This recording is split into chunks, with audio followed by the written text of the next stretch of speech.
Hey guys, welcome back to my layout.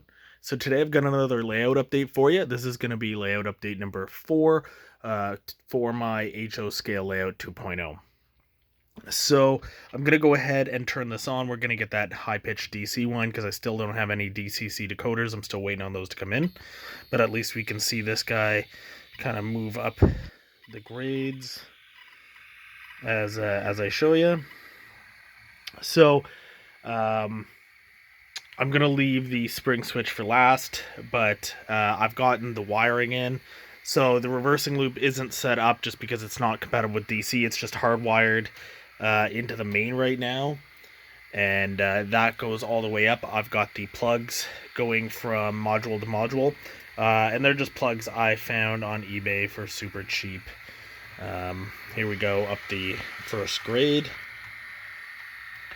There is a little bit of wheel slip in some cases, actually. I thought there wasn't, but it seems like there is. So I think 3 cars are definitely going to be the max, but that's okay. So I've got power to that module. Obviously, everything's still connected. I have the feeders run, but nothing connected down here just yet. And I've got nothing up on that upper layer. So you can see it's definitely like doing it, but there is a little bit of wheel slip. I haven't cleaned. I cleaned my track over there, and it made a big difference. I haven't cleaned this just yet, so I'm gonna try that, just because I know that'll make a difference. I'm just gonna stop this up here, but it makes it. And that middle grade is definitely going to be the worst. Just emergency stop that and shut that off so we get rid of that one. So yeah, I use the track eraser, which I know is a little abrasive, and a lot of people have different opinions on that, but I used the track eraser and then I rubbed it down with some alcohol. And then I vacuumed it just to get any of the particles off. And that seemed to make a big difference. So I think the key here is going to be keeping at least my grades clean, but in general my track. So I'm going to have to get a track cleaning car, because obviously I won't be able to get to this area. Other than the feeders, I got the last grade glued and some of the cork in, but I don't want to put this top level on just yet until I figure out what I'm doing with this switch. Well, sorry, I know what I'm doing with this switch. I'm just waiting on some orders. So originally I was going to use an elastic band method, kind of like I have here. This is obviously way too tight for the empty rolling stock to fight against, but I tried a bunch of different methods and I was actually pretty successful. But you know, the thing about this kind of stuff is, even if it's 9 out of 10, that's not good enough, at least for me. This is going to be covered. I'm not going to have easy access. I mean, I could go under, but when you're building a layout, I think everybody can agree, you don't want to knowingly accept problem areas unless it's very temporary. And so I don't want to keep that as a solution. So I actually went back to plan A, which I'm going to be using a module that I found a little while ago that I was looking for N scale. It's by Azatrax, actually.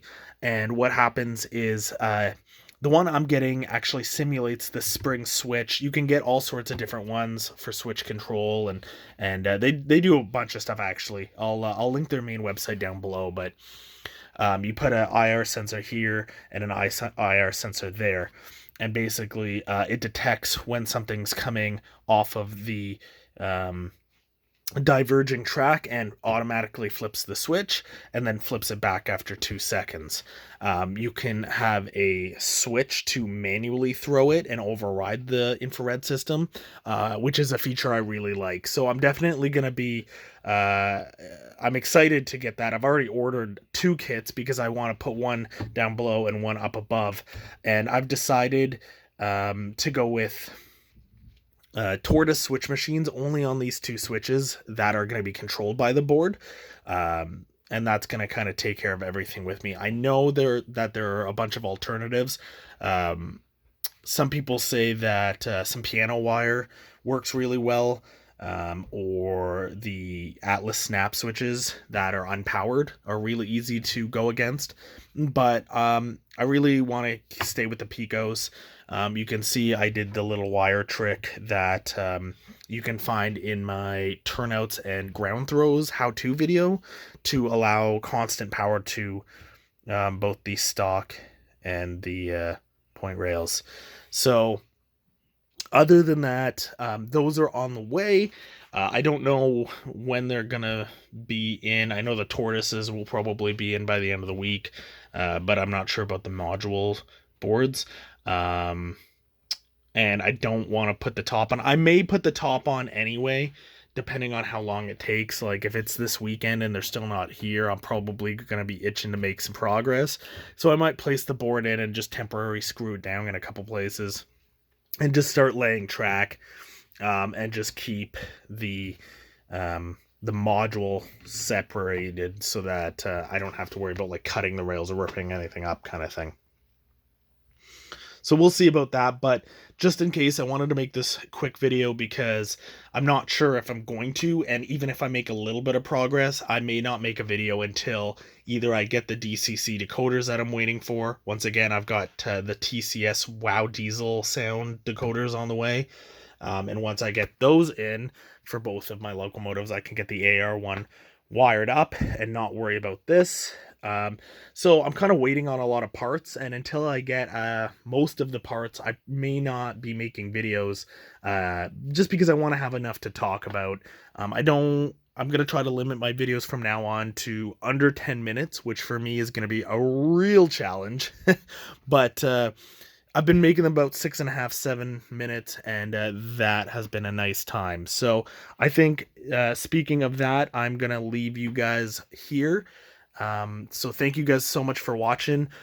Keep a lookout, because like I said, I will probably break down and just make some progress this weekend. So hopefully within a week, I will be making another video. And yeah, if you're not subscribed and you want to be, hit that subscribe button, like the video if you liked it, and comments, criticisms, questions down below. Thank you guys so much for watching, and until next time, enjoy your bacon.